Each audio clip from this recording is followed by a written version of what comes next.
Hello po sa mga idol ko dyan. What's up guys? For today's video is syempre po nakita kong madami na namang damo tong mga pananim namin kaya may naisip na naman po ako. Pero bago yan, kaninang umaga kasi ay syempre tinignan ko muna yung cellphone ko at inopen ko yung Facebook ko kung meron na bang chinat dun sa GC namin. Syempre nakibalita muna ako. Tapos nakita kong wala palang pasok ngayon. Syempre bago ako pumunta dito, syempre nagmumuni-muni muna tayo bago tayo magtrabaho. Magkakape, kakain, tapos tatay tayo. Di ko alam kung nagiging habit ko na ba talaga ang pagtatay sa umaga.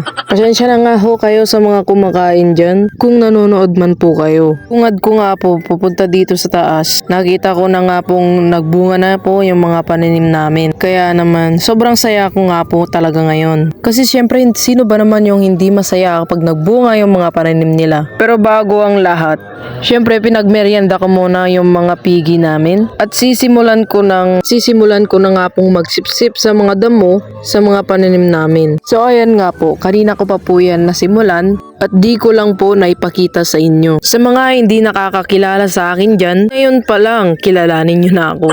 Bago po ang lahat, ay may nagpa-shoutout po sa akin na isang kaibigan. Siya po ay si Arvin Reyes.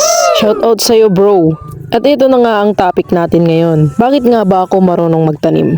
Syempre po sa mga iba, hindi po talaga sila marunong. O kaya naman namamatayan sila ng mga pananim.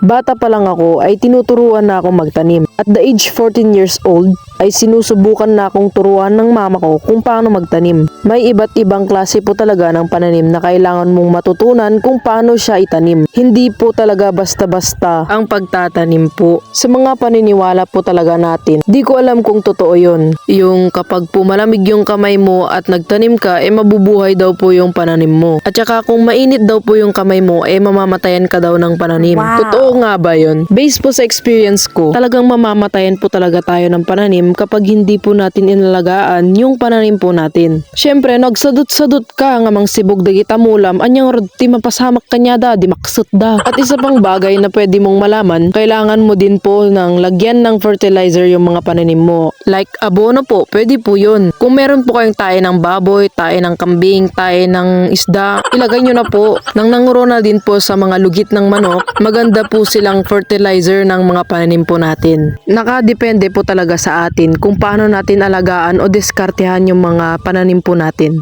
Hindi ko naman po sinasabing wala kang diskarte kung hindi ka marunong magtanim. Nagsasabi lang ho ako ng mga strategies na pwedeng gawin natin para hindi po tayo mamatayan ng pananim o itatanim.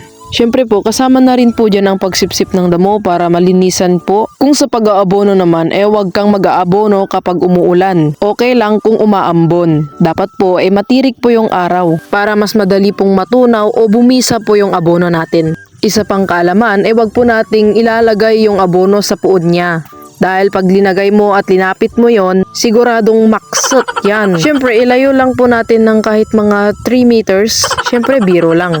Yung saktong layo lang po talaga yung kailangan. At another one pa po kung paano tayo magtanim, wag po tayo magtanim sa may silungan. Sa nakikita nyo po ngayon, nagtanim po kami sa gitnaan ng mga puno. Nasisilip nga po ng araw yung pananim namin kahit nasa gitna sila ng mga puno, okay naman po sila. Yung puno po ng milina dyan na nakikita nyo ay pananim po ng mama ko bago siya tinubuan ng pakpak at lumipad. At lumipad po sa kabilang bansa. Buti na lang po bago siya umalis ay sinigurado niyang medyo may naknakim na po kaming magkapatid.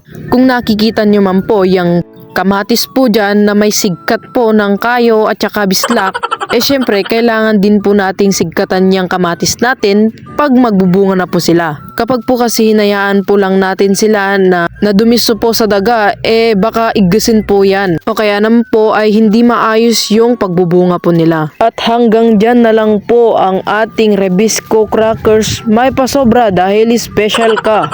At kung may natutunan ka man o nasiyahan sa aking video for today, ay don't forget to click the share and like for more. Maraming salamat po sa mga nanood. Magandang araw po.